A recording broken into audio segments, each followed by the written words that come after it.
Alright, hello and welcome finally to the Tennocon Baro Buyer's Guide. He is going to have every single item he has ever brought. However, the two lists I'm going to be going over are a priority list and an other list. And these are only going to contain items that have relevance in terms of gameplay, so there are going to be no cosmetic items here, only going over the items that are actually important in terms of actually playing Warframe and what you're going to be getting out of them. Obviously, fashion is going to be important for a lot of people, so if you have items on that you're going to want to get, you're going to want to adjust costs accordingly. But yeah, let's just get started, and it is worth noting that this list is not organized in any kind of like a ranked order. I just put mods that kind of go together. Yeah, let's just get started, starting with primed continuity. Primed continuity is used on, I'm going to call it most Warframes in the entire game. Like, if you have 3 favorite Warframes, the chances that primed continuity isn't used on 2 of them is incredibly low. So yeah, you're definitely going to want to get prime continuity. There's a hell of a lot of value to be gained from having this mod. More duration is always good. With that, we have Primed Flow. Primed Flow is used on a number of squishy Warframes. Casters will usually take advantage of this to use this with Quick Thinking to get a good amount of bulk. This is particularly useful on a Warframe that's like Nova, where you can use her damage reduction on the HP you get from Quick Thinking, which is then amplified by Primed Flow, and you get this whole big loop where Nova is actually pretty hard to kill when you use that in combination. Next up, we have the Primed Shotgun mods, Primed Ravage and Primed Point Blank. Primed Ravage is going to be for your critical shotguns like the Vacor Heck, and is just very good in general. If we get any more shotguns in the future, those will want this as well, so you can expect to get quite a bit of use out of it as long as you enjoy one of the crit shotguns. And then, more generally, Primed Point Blank, more damage for all shotguns in the game. Hey, are you using the Tigris Prime? Hey, this will make it hit even fucking harder, so there's no reason not to pick this up if that's maybe your favorite weapon in the game. Absolutely worthwhile. And then we have the one on this list, primed mod for primary weapons, which is primed cryo rounds. I said this recently, but this is basically just overkill for the primary weapons that are worth using, because it's just a lot more damage, and it's usually going to be used for viral, and at the point where you're using viral, there's probably not armor involved with your enemy, and they would probably die whether you use this mod or not, but the number will be bigger if you use this mod. Moving on, we have the assortment of our primed melee mods, primed reach, primed pressure point, and primed fever strike. Primed reach is absolutely fucking incredible, and I would say it's used on most of the melee weapons that are worthwhile in the entire game. So I would absolutely advise you to pick that up, and I would actually say it is more important to pick up primed reach and maxed primed reach than it is to max primed pressure point, because while primed pressure point is offering you more upfront damage, the thing that primed reach can do is that in a group you're hitting more enemies, building more combo faster, which in turn gives you more damage. So they're both very valuable, and I would advise you pick up both of them if you're really big into melee. But I would say primed reach definitely first, and it helps that primed reach is also cheaper. Besides that, we have primed fever strike. Primed fever strike is a lot more toxin damage. Most melee weapons are going to use toxin damage, whether that's for viral or for corrosive or what have you. And this is going to be a bunch of that damage, surprising no one. So if you're huge into melee, this is another thing to definitely pick up.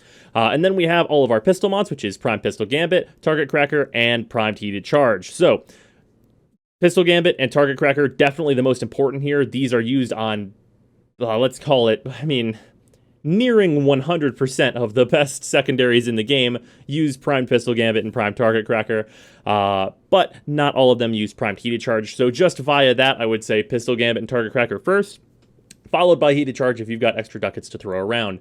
And then finally, for our primed mods, we have Primed Regen. This is just thrown on every single Sentinel to make it better. Like, it's just a raw upgrade for a mod that you're going to throw into every single Sentinel regardless, so definitely pick this up if you can afford to max it, basically. Like, if you can max this, there's literally no reason to not use it, so just go for it. And then, on this priority list, we have Jolt and Voltaic Strike. You'll notice that the other 2 dual-stat electric mods are not on the priority list, and that is because Jolt and Voltaic Strike are actually exclusive to Baro, so this is the only way you can get them, whereas High Voltage and Shell Shock are not. So you can get those from doing Hive Sabotage. I understand a lot of people are not going to want to do Hive Sabotage and would instead opt to get them from Baro, and that's absolutely up to your discretion. But I just wanted to make it known that these are the 2 that are exclusive, and the other 2 are not exclusive to Baro Katir. Then moving on, we have the weapons. These are basically just all the weapons that are worthwhile to get in, like, actually use from Baro. Super Vandal, obviously, my, like, top 10 big review for all the primary weapons came out. This weapon is absolutely fucking amazing. I love it. It's incredible. It does so many good things that it would take up too much time to go over all the things that the Super Vandal does well. But the Mara Detron is a bit of an underrated weapon. Since the Detron series got fixed and 100% status works on this thing appropriately, the Mara Detron can fucking obliterate shit. Like, I need to do a why would you use on it because it's incredibly, incredibly good. But if you're looking for a secondary that's a shotgun, the Mara Detron that's what's up. That's what you need in your life. So definitely pick that up. Prisma Gorgon, this is definitely the best of the Gorgon series by such a margin as to make all of the others completely irrelevant. So you definitely want to pick this up if you're going to be using the Gorgon a bunch. If you just love how the Gorgon looks, this weapon does perform well for what it is, although it is no Super Vandal. And then we have the Prisma Scana, which is great and has an augment, so there you go. No more justification needed. It's a good single sword with an augment, worth using. Prisma Gorgon, an incredibly good crit machine gun. I know there are a lot of those in the game, but Prisma Gorgon holds its own very well against all of those, and is comparable to the Super Vandal in a kind of a different way. Then we have the Prisma Dual Cleavers. These also, hey, a Prisma melee weapon with an augment immediately makes it worth it.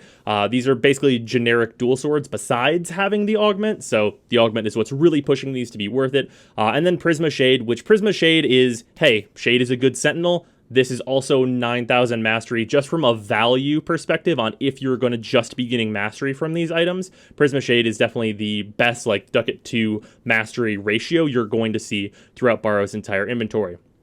So that is our full priority list. Moving on to the rest of his items that affect gameplay, starting with Sweeping Serration / mods. So this is on here, and they're differentiated because Sweeping Serration has some merit to be on the priority list. If you're really looking to build the Tigris Prime does use Sweeping Serration. The rest of the slash mods are pretty inconsequential and don't really matter, but Sweeping Serration in specific is really good. That being said, all of the IPS mods come from Eidolon hunting. So unless you're never planning to Eidolon hunt, I can't really advise you to buy any of these, and just farm out your Eidolons, get your Arcanes, get your Focus, get all that stuff, and these mods will just come to you, and that goes for the Impact mods and stuff as well.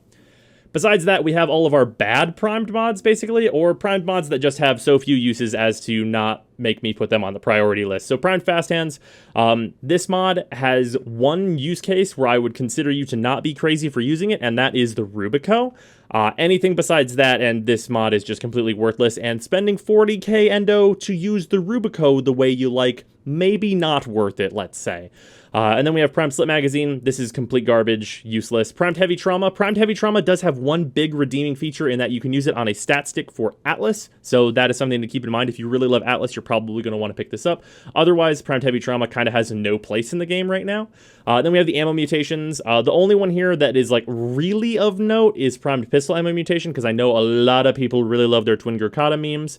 And I guess a little bit of that is on the shotgun ammo mutation for people that are running the comb. But in general, the primed versions of the pistol, or of the primed version of any ammo mutation, rather, is just really not needed and is not going to be important. Besides that, we have primed Morphic Transformer, LOL Arcwing. No one cares. Definitely not worth maxing, even if you pick this up. Then we have all of the primed Banes. So here's where the primed Banes are technically a damage increase with each of their given factions. However, if you want to have that damage increase against all of the factions, you need to max all of these mods, which is 160k endo. And, like, millions of credits.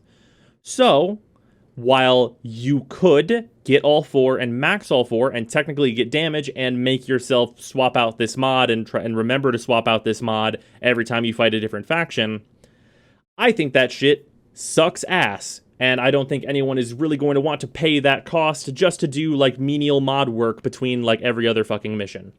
So, that's my take on these. Feel free to pick them up. You will get damage, albeit not much. But it does exist. Prisma Veritux, a little Arcwing again. Purple Vandal, Machete Wraith, both of these weapons kind of blow balls, so they're definitely not worth getting here. Prisma Tetra also sucks. The Volcar Wraith, there's an argument to be made about the Volcar Wraith. If you really love sniper rifles, you're probably going to have a good time with it. I'm not much of a fan of it personally, but it is absolutely a workable weapon that can get the job done. Honestly, this is probably the best thing on this entire other list, so if you wanted to get that, I wouldn't tell you were crazy. Prisma Obex, it's a fun, like, for memes thing, not actually very good. Prisma Angstrom, much the same. Viper Wraith, also memes, but, like, dude, holy shit, please don't. And then Tempo Royale. Tempo Royale is not worth getting on the merit of that you could just farm it or just buy it for, like, a little bit of platinum. It's not hugely expensive right now. So you can get it here, and it's maybe worthwhile depending on the person, but it is available through other means, so that's just worth noting. And then High Voltage and Shell Shock we went over. These are the dual stat mods that are available from Hive Sabotage, so I would advise you to get them there if you want to do that farm, but if you don't, then you can get them from Baro. And then we have the Impact mods, which these also will drop from Eidolons, and only the melee one really has any use, and that is to go with the Atlas stat stick. So the melee one I could advise if you're really into Atlas, otherwise none of them are worthwhile. And then the heat mods, I haven't even listed a price for these because do not fucking buy them. Do not. They have a really good drop rate from spy missions. Fucking type in which of the dual stat heat mods you need into the wiki and be like, oh, it comes from this easy fucking mission for babies. And then just go do that easy mission for babies like 10 times and you'll probably get fucking 2 of them. So like, don't fucking buy those. Do not, like, that is the biggest possible waste of ducats ever. Like, if you are going to use ducats on the heat mods, instead buy something else, sell it for platinum, and then fucking just buy the heat mods off somebody for like 5 platinum a piece, because they're worth nothing. They're worth literally nothing. But yeah, anyway, that is going to do it for the Tennocon Borrows Guide. If you wanted to get everything that is on both of these lists, it's going to cost you about 7.3 million credits or so. It's actually a little over 7.2, but I'm just rounding up. And then about 18,000 ducats if you wanted to get everything that is on both lists. I'm sure a number of you already have quite a few of these items, but if you wanted to get absolutely everything, you're going to need that big, hefty number of ducats. Anyway, I hope you guys have enjoyed this video, and I will see you tomorrow.